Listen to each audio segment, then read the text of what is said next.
Hello à tous et bienvenue dans cet unboxing PCA. Première fois que je fais de l'upgrade de cartes, enfin de la gradation de cartes plutôt. On va voir les surprises que ça nous réserve. Je me suis déjà fait une petite liste de ces cartes avec mes notations à moi et on va voir à l'intérieur si on s'est trompé ou si on a plutôt vu juste sur les estimations de gradation. Allez, on va découvrir ensemble ce petit envoi. Ça fait un moment que j'attends ça, c'est assez stressant. Donc, on a récupéré nos sleeves. Nos petits top loaders sont ici également. J'ai vu pas mal d'ouvertures. C'est toujours très mitigé. Je vois très rarement de 10. Mais il y a combien de boîtes? J'ai envoyé 16 cartes. Principalement du set de base, édition 1. Et une seule carte, XY Evolution. Et c'est un drac au feu. Je vais ouvrir tout ça. Et on va les mettre par pile. J'ai fait la petite estimation des cartes. Ouais, voilà, c'est bon, c'est dans le bon sens. Ah, ça fait bizarre d'ouvrir ça, de l'avoir vu dans tellement de vidéos. Et de le faire maintenant. On a un petit papier de soie avec le nom. Ça fait bizarre, ça fait très bizarre. Oh là là. Donc les petits boîtiers s'emboîtent bien. On va essayer de pas se spoil les notes. Donc 4 cartes. C'est des boîtes pour 4 cartes. Donc forcément 4 x 4, 16. On est encore assez bon en maths. Hop. Les boîtes sont sympas. On verra si les notes le sont aussi. J'ai très peur, on croirait un étudiant qui attend ses notes.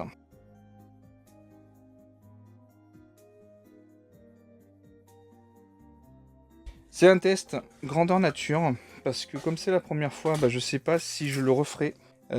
Concernant les prix, comme c'est des cartes qui sont plutôt dans des ordres de prix généralement en fait vous pouvez choisir d'assurer vos cartes en fait pour l'envoi. Vous serez remboursé à hauteur de la valeur que vous déclarez. En gros, si vous déclarez un drac au feu édition 1 pour 100 €, ils vont dire ok les gars, mais le problème c'est que si tu perds ta carte, s'il y a le moindre problème, ils te remboursent que 100 € sur la valeur déclarée. C'est comme ça que ça fonctionne.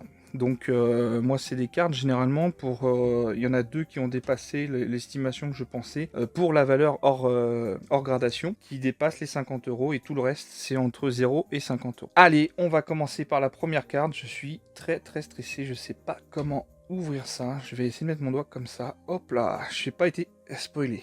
Ouf. Alors, on commence par un très beau Tétart. Édition 1, qui était très beau. Je lui avais donné l'estimation de 8,5, 9. Et il a la note de... Oh là là là là, 7.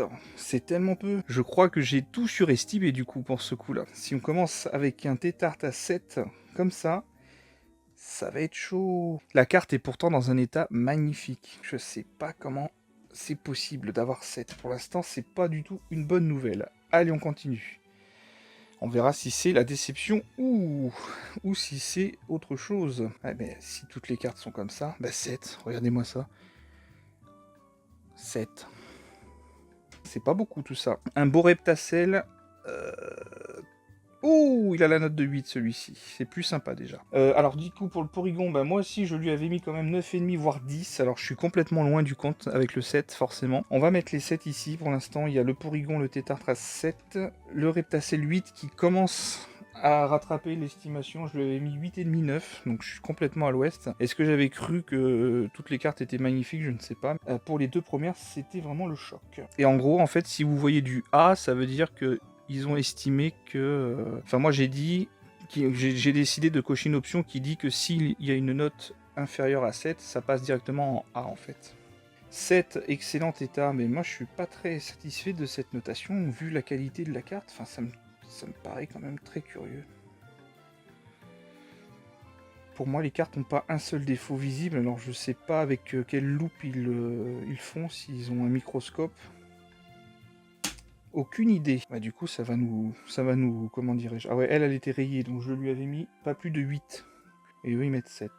Ce qui est plus logique pour celle-ci, parce qu'il y avait une rayure quand même dessus.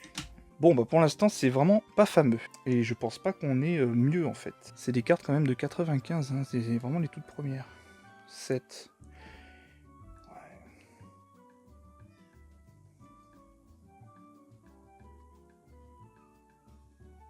Je sais pas, faudra vraiment qu'ils expliquent peut-être plus en détail comment ils notent. Ça serait bien d'avoir peut-être une explication, parce que là, je reste bouche bée de ces notes pour l'instant, c'est pas dingue. Et le Caninos, je lui avais mis la note de 8, donc on est à 7. Ah, 8 pour le Roucoups, qui lui, je lui avais donné plutôt du 8,5-9. Elle était vraiment très jolie, la Roucoups. Donc là, on a 2,8 pour l'instant. Bon, allez, on se remet en piste pour ça. Pour l'instant, c'est vraiment pas fameux. 2,8, 7,7,7. Honnêtement, là, je suis un peu paumé. À la limite, la seule à laquelle j'aurais pu penser un 7, c'était le Kadabra. Là, pas fameux du tout. Hein. Le Spectrum, 9, 9,5, bah, on va être loin du truc. Hein. Voilà, 7, mais je pense que les gars se sont pas trop pris la tête sur cette commande. Il a mis 7 partout en fait. Il n'y a pas vraiment de différence sur les notes. Hein. J'ai l'impression que c'est quand même bâclé quand même. Hein. 7, ouais. Bah écoutez, ça va être très simple. On a voulu essayer. Ceci dit, 7, ça reste soi-disant des bonnes notes. Mais pour l'état des cartes que j'ai envoyées, j'espérais quand même beaucoup plus. Voilà, tu vois, 7, il s'est pas fait chier le noteur. Il a mis 7 partout. Là, 8, je sais pas pourquoi celle-ci en 8. Hop, on continue. Hop là, Lipoutou. C'était vraiment belle celle-là. Peut-être qu'elle va avoir un 8 celle-là. 7. Ouais, bah écoute, moi aussi je peux faire un auteur dans ce cas-là. Je mets 7 partout. Ça sera plus simple, effectivement. Non, franchement, je suis très déçu. Oh, le Dracofeu, il a pris cher. Je pense que lui, il est en A. Ouais, effectivement, il méritait pas... 7, je sais plus combien j'avais mis pour celui-là. Dracofeu en authentique, donc ça veut dire qu'il est censé avoir moins de 7. Mais à la limite, de toutes les cartes, celle-là, j'aurais pas misé dessus non plus. Non, pour le reste, par contre, là, pas fameux du tout. Alors, je sais pas du tout quels sont les critères d'évaluation. Dans ce cas-là, je suis perdu. Nidorino, 7, oui. Bah voilà, on se prend toujours pas la tête. On cherche pas spécialement. Bah écoutez, c'est bien d'avoir essayé déjà, en tout cas. Ratatak. Ah, lui, carrément un A. Alors, what the fuck? Regardez-moi ça. Un A. Il n'y a pas un point blanc ni rien du tout. C'est dingue. Bah écoutez, au moins c'est bien, ça me vaccine pour PCA. Au moins je suis sûr que je n'en renverrai pas du coup. Voilà, pour le coup c'est fait. Hop là. Air Bizarre qui était magnifique, lui on va avoir 7. Bah oui, parce qu'on se prend pas le chou. Mais c'est incroyable. Et la dernière, 7 sans surprise, voilà. J'ai pas eu besoin de faire grand chose. Moi je pense que cette notation a été complètement bâclée. Les cartes sont magnifiques. Je sais pas si vous les voyez bien à l'image quand même, mais elles sont quand même dans un état... Vraiment, j'ai pris soin de sélectionner des cartes qui étaient vraiment très belles. Là, franchement, c'est la grosse déception. C'est vraiment la grosse déception. Je m'attendais pas à des 7. À la limite, il y aurait eu que des 8. J'aurais rien dit. Mais là, mettre que des 7 partout. Regardez, je veux dire, on s'est pas vraiment pris le chou. 7, 7, 7, 7, 7, 7, 7, 7, 7. Il n'y a pas vraiment de... C'est vraiment très homogène, quoi. Bon, alors lui, c'est 7, 7, 7. Allez, celui-là, c'est 7, 7, 7, 7. Il n'y a pas eu vraiment... J'ai l'impression que ça a été vraiment bâclé. C'est vraiment l'impression que ça me donne. Et avoir attendu 2 mois et demi pour ça, bah, ça rajoute un petit coup, quoi. Déjà que, honnêtement, dans les vidéos d'unboxing de trucs comme ça, le 10 tombe tellement rarement que c'est un événement quand ça sort. Alors que les mecs, quand même, ils achètent des cartes qui sortent de boosters et compagnie, quand même. La seule... bonne entre guillemets surprise, c'était ces deux-là. Mais allez me faire une différence entre, par exemple, je sais pas moi, le mini Draco au niveau de la carte de l'état. Alors je sais pas avec quelle lampe, encore une fois, il l'utilise. Soi-disant, c'est une lampe ultra puissante blanche. Moi j'en ai une aussi qui est pas mal puissante et blanche aussi. Je ne vois aucune différence entre les deux. Bah ça tombe bien peut-être que PCA soit là ce jour-là, lors de l'événement, parce que je pense que je leur dirai honnêtement ce que je pense de cette notation d'aujourd'hui, qui pour ma part a été complètement bâclée. Voilà, il n'y a pas eu beaucoup de temps, à mon avis, passé sur les cartes, il n'y a pas eu beaucoup de temps. Elle prend un A, je sais même pas pourquoi. Je veux dire, regardez-moi cet état. Êtes-vous juge à la caméra? Enfin, je sais pas. Je sais pas à quoi il s'amuse. Alors que PCA, genre avant, genre avec les anciennes étiquettes, tu pouvais choper des 10, des 9 très facilement. avec je pense des cartes dans le même état. Donc bref, je vais pas vous cacher ma déception puisqu'on l'entend directement à chaque fois que j'ai découvert les cartes. Très très grosse déception. C'est bien, j'ai essayé, parce que c'est bien de dire ouais je vais pas en faire, mais voilà.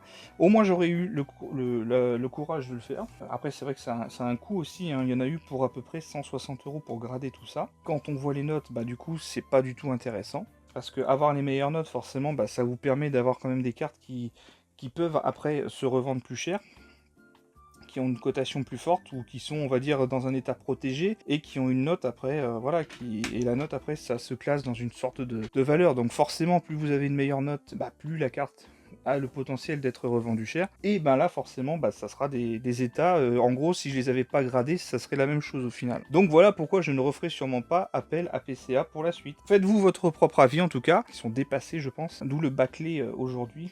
Tout à 7, je trouve que c'est trop facile, il n'y a pas assez de divergence entre les états. Ils savent faire du 9,5, alors pourquoi pas un 7,5, un 8,5, il n'y a pas des trucs comme ça, enfin je sais pas, je comprends pas. Pour moi, ils sont pour l'instant à la ramasse. Mais bon, c'est comme ça. Je sais pas ce que vous penserez de mon analyse, si vous pensez comme moi ou pas, mais franchement, vous avez vu toutes les cartes, hein, je vous cache rien du tout. Elles sont magnifiques, en tout cas pour moi. Je me demande même si c'est pas plus intéressant de les ressortir des plaques pour les présenter plutôt sans la notation. Et je suis persuadé même que si je rouvrais les plaques et que je les renvoyais, j'aurais d'autres notes. Alors, 7 pour une carte qui est quand même dans un état mais magnifique. Et je veux dire, il n'y a pas un point blanc, j'avais fait vraiment exprès de choisir les cartes les plus jolies. Ça à la base, c'était des cartes qui étaient sorties de booster et mises dans un classeur. Je veux dire, elles ont presque pas traîné entre des mains en fait. Voilà, eh bien écoutez, pour ceux qui veulent le faire, bah faites-le, faites-vous votre propre idée. Voilà, je suis revenu chercher ceci, qui est un Scolosandre promo, et j'ai remarqué un truc, je sais pas si vous le verrez bien, regardez-moi, en haut à gauche, le coin de la carte est totalement blanchi, et corné un petit peu, vous voyez, il a un petit défaut. Et essayez de trouver la même chose sur ce type de carte, que j'ai envoyé et qui revient PCA 7, ben vous ne l'en trouverez pas, voilà, tout simplement. C'est pour ça aussi que je trouve que ça va pas du tout, quoi. Et je pense que je suis pas le seul à l'avoir remarqué, puisque Invest Collect, eux qui sont devenus maintenant une sorte de référence dans le milieu des cartes, eh bien se sont détachés de cet organisme parce que en fait ils sont, comme ils expliquaient dans leur vidéo, ils savent pas où se placer dans la cotation de cartes. Ça veut dire qu'au début, c'était facile d'avoir un 10. Après, ils ont remonté la difficulté. Après, ils l'ont rebaissé. Donc, je veux dire, c'est pas très pro, quoi. Parce que, comme ils le disent, chaque carte est unique. Pourquoi avoir autant de 7? C'est pas normal. Toute la même note, je veux dire. Ça veut dire que c'est bâclé. C'est bien ce que je pense. Donc, voilà. C'est pas du tout professionnel. Cette vidéo, je la fais juste avant l'événement, justement, où on peut les rencontrer. Donc, ce que je vais faire, c'est que je vais d'abord leur parler de ce problème-là. C'est pas l'histoire d'avoir eu des mauvaises notes, hein. C'est l'histoire de ne pas comprendre l'écart entre une très belle carte comme ça et celle d'avant, qui a eu un 9. Que ça, on m'avait donné, hein, parce que je précise dans la vidéo que ça, c'est ma première réception PCA. Mais ça, on me l'a offert en cadeau, en fait, si vous voulez. Et voilà. Donc, faut qu'on m'explique. Je suis ouvert à la discussion. J'espère que je pourrai mettre le bout d'explication que j'aurais eu de leur part à la suite de cette vidéo. Comme ça, vous aurez toute l'histoire, en fait. Ça sera plus simple. J'ai pas envie de refaire un deuxième épisode là-dessus. Donc, on va couper là. Et si j'ai une explication, ou même si j'en ai pas, de toute façon, je vous en mettrai une quand même à la fin, pour vous dire ce qu'ils ont dit, ce qu'ils veulent faire, ce qu'ils veulent pas faire. Je vous tiens au courant à la fin de cette vidéo, tout de suite après. Yop, alors petite mise à jour, j'ai été voir le stand PCA à l'événement. J'ai pas eu beaucoup d'informations intéressantes, si ce n'est que les deux personnes présentes qui représentent la marque plutôt pensaient que c'était des gens qui étaient juste là pour faire de la prise de commande. C'était pas du tout des gradeurs, ils me l'ont redit, pas des noteurs, quoi. Ceci dit, ils ont regardé quand même les cartes et ils ont effectivement penché pour une notation plutôt sévère. Ils m'ont conseillé éventuellement de renvoyer une carte déjà, éventuellement en SAV pour la faire renoter. Et s'il y a un gros écart, ben peut-être que toute la série sera renotée entièrement. Alors je sais pas comment ça ça peut se passer, si ça peut se passer comme ça. J'ai vraiment la flemme. Et de deux, je leur fais absolument plus confiance au niveau notation. Puisque sur leur stand, ils avaient quelques cartes qui étaient gradées 8. Certaines 9, et je me suis aperçu que sur les cartes gradées 8, eh bien écoutez, il y avait carrément des petits coins de cartes qui étaient repliés sur eux-mêmes. Donc là, je me suis dit, il y a quand même vraiment un foutage de gueule quand même pour la notation de mes cartes et celles que j'ai pu voir qu'ils avaient amenées en démonstration. Donc après ils ont vu ça, ils ont quand même très très vite rangé les cartes pour pas non plus créer la confusion auprès de leurs nouveaux clients. Et c'est vrai que le discours, étant donné que j'étais à côté, j'entendais quand même pas mal. Bah ça promet quand même beaucoup de belles notes. Exprès hein, pour peut-être attirer aussi les commandes. Après c'est une entreprise, hein, faut pas se leurrer non plus, mais le problème d'une entreprise c'est que quand elle a un pouvoir de notation, bah après c'est elle entre guillemets qui tient les cordons de la bourse, donc c'est elle qui fait la pluie et le soleil. C'est un peu tendancieux quoi, et j'ai vraiment l'impression qu'il n'y a pas eu la triple notation comme ils le disent, hein. C'est impossible. C'est impossible qu'il y ait eu 3 vérifications ou même 2. Pour moi il y a eu un auteur, je suis tombé sur peut-être le plus strict de tous, et puis voilà, c'est tout ce que je retiendrai de cette expérience. J'ai même pas envie de passer par leur SAV, j'ai plus envie de perdre de temps avec ça, voilà. Donc faites ce que vous voulez, si vous voulez faire grader, c'est sympa, vous avez un beau boîtier, mais par contre, voilà, les notes pour moi c'est complètement aléatoire. Je suis sûr, je renvoie ma commande, j'ai d'autres notes. Et comme eux-mêmes l'ont précisé, effectivement, si on envoie par exemple la PSA, bah, je suis sûr aussi d'avoir d'autres notes. Donc c'est vraiment très très aléatoire. Je suis persuadé qu'il n'y a rien de défini, il n'y a rien de posé, il n'y a pas de cadre. C'est en fonction d'une auteur et il se base sur l'état de la carte, mais pas avec des critères stricts en fait. J'ai l'impression que c'est très très aléatoire. Donc voilà mon expérience sur ça, je vous en fais part. Prenez ce que vous voulez dedans, hein. Si vous avez eu des bonnes notes, ben, tant mieux, c'est bien. Mais et que vous voulez poursuivre, ben, tant mieux aussi, hein, ça fera marcher une entreprise française. Malheureusement pour moi, c'est terminé. Je ne ferai plus noter les cartes, que ce soit là, ailleurs ou peu importe. Voilà, bah j'attends de vous lire éventuellement dans les commentaires, savoir un petit peu ce que vous avez pensé effectivement de cette notation. Si vous pensez que je suis dans le vrai ou que j'ai tout simplement le somme de ces notes, ou si, comme moi, vous avez vu ce qui se passe. Hein, et puis j'ai même vu, je raconte une anecdote, j'ai même vu une carte notée PCA 10 qui a été gradée par enfin la demande a été faite par un des membres du magasin où on a été, qui organisait l'événement. Donc lui, il en avait profité pour faire une commande et il a eu un 10. Et je vous mens pas, la carte, elle a 2 jetons sur le côté, 2 enfoncements légers, hein, clac clac, mais on les voit bien. Donc tout ça, ça rajoutait en plus de ça à la frustration de ces notes obtenues finalement, et je me suis dit que là il y avait vraiment un gros souci organisationnel, peut-être, j'en sais rien. Ils ont sûrement pas le temps de faire les 3 vérifications, ça c'est obligé. Sur place, ils promettaient aussi un délai hyper rapide. Moi je voulais en redonner des cartes, mais c'est vrai qu'avec le fiasco que je viens d'avoir là, c'était juste impossible de leur refaire confiance. Donc du coup, je voulais redonner des cartes parce que les délais étaient genre très attractifs, genre 3 semaines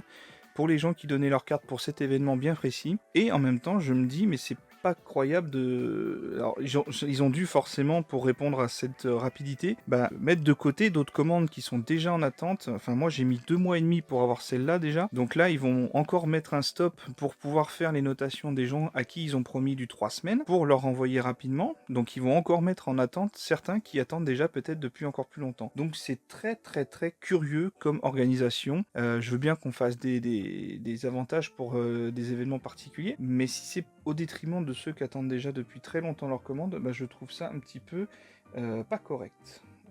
Dans la gestion de sa file d'attente client, on va dire. Bon, on va arrêter de charger PCA, je pense qu'ils en ont pas spécialement besoin. Même s'ils ont le vent en poupe, le vent peut très vite tourner également. Voilà, allez, je vous dis à très bientôt, et puis la prochaine vidéo, je l'espère, ce sera la vidéo de l'événement. J'attends encore quelques images pour boucler ma vidéo, qui ont été faites directement par l'organisateur, donc comme ça, j'aurai une belle vidéo à vous montrer très rapidement, j'espère en tout cas. Allez, à très bientôt, ciao.